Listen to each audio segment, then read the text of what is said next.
Welcome back into Wake Up America. I'm Rob Finnerty. As we've been telling you throughout the morning today, President Biden promising to focus on Russia and the war in Ukraine and inflation here at home during his first State of the Union address, with very little in terms of an actual plan to solve really anything. Joining us now to talk more about it from the state of Wisconsin, Congressman Scott Fitzgerald. Good to see you, sir. Good to be with you. Great to have you back on. You tweeted before his State of the Union address yesterday, if the president delivers an honest address, he'll take responsibility for skyrocketing inflation, high energy prices, our botched withdrawal from Afghanistan, our foreign policy in Iran and Ukraine, and record fentanyl seizures at the southern border. Did he, in your opinion? No, I mean, on the speech itself, I'm up there sitting in the gallery, and the squad is just down from me up there. And to be honest with you, the speech was a puzzle. It was like they took the pages, threw them up in the air, and then picked them up again wherever they landed. I was kind of almost shocked how poorly it was delivered, and really didn't hit on anything that I thought they would actually try and go for, which was to try and trumpet or make up things about his successes in his first year, and it just didn't happen. Yeah, we can put quotes around successes, but I kind of felt the same way. It felt to me like a speech that was written 10 days ago. It didn't seem like something where the speechwriters were frantically working to address, the changing, developing situation in Ukraine. When it comes to our southern border, 11 words. We need to secure our border and fix the immigration system. He didn't say anything about Afghanistan. He mentioned the word Afghanistan once, but he didn't honor or say anything about the 13 American soldiers that were killed in August. So this wasn't that long ago. Nothing.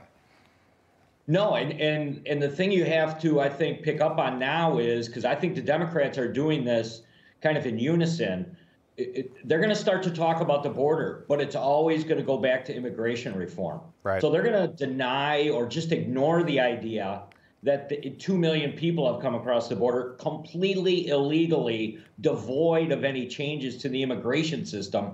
But that's how they're going to try and frame it now, as if Congress failed. Congress didn't get this done, instead of saying, no, we need to support the Border Patrol, Homeland Security, and law enforcement to stop this right now. Yeah, that'll be the playbook for 2022.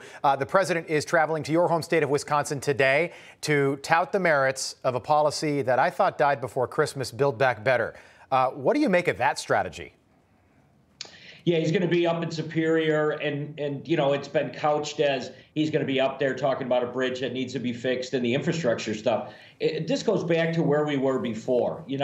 They're just looking at the political side of this, hoping that if they keep shoving money out the door, no matter what it looks like in whatever form they can possibly get through the U.S. Senate, then that's what's going to save them in November. So this isn't going to go away because, quite honestly, it's the only lifesaver that they have right now is to try to continue to say that we are doing something because we're spending. All right. We know the Kremlin was watching last night. The president did say that the U.S. will close airspace to all Russian flights here in the U.S. And then this morning, the breaking news this morning when it comes to Russia-Ukraine is a Kremlin spokesperson says that Russia is now ready to resume peace talks in Belarus. What do you make of the timing there?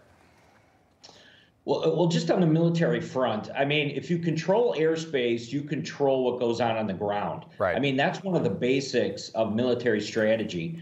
And that's why, people better get ready and they better understand that if the president starts talking about this and if they execute some type of control of the airspace, we're fully engaged. That's combat. I don't care how you slice it. And that's where they seem to be going right now. Now, what's going on in Ukraine is absolutely terrible. Right. This could have been, when Congress was briefed early in February, they kept saying this is imminent, it's going to happen, it's going to happen.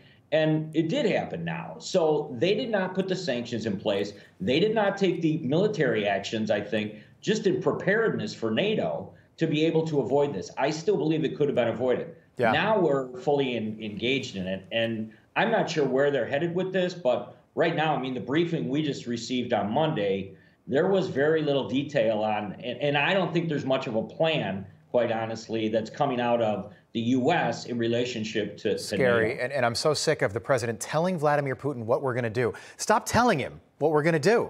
Okay, leave some element of surprise just for strategic defense. It's ridiculous that he keeps doing that. Congressman, great seeing you. I mean, every time Kirby has a press conference, he lays out everything. He lays out the blueprint. I'm like, when have we ever done that in history? I'm with you. Congressman Scott Fitzgerald, great to see you again. Hope to see you soon. Thank you.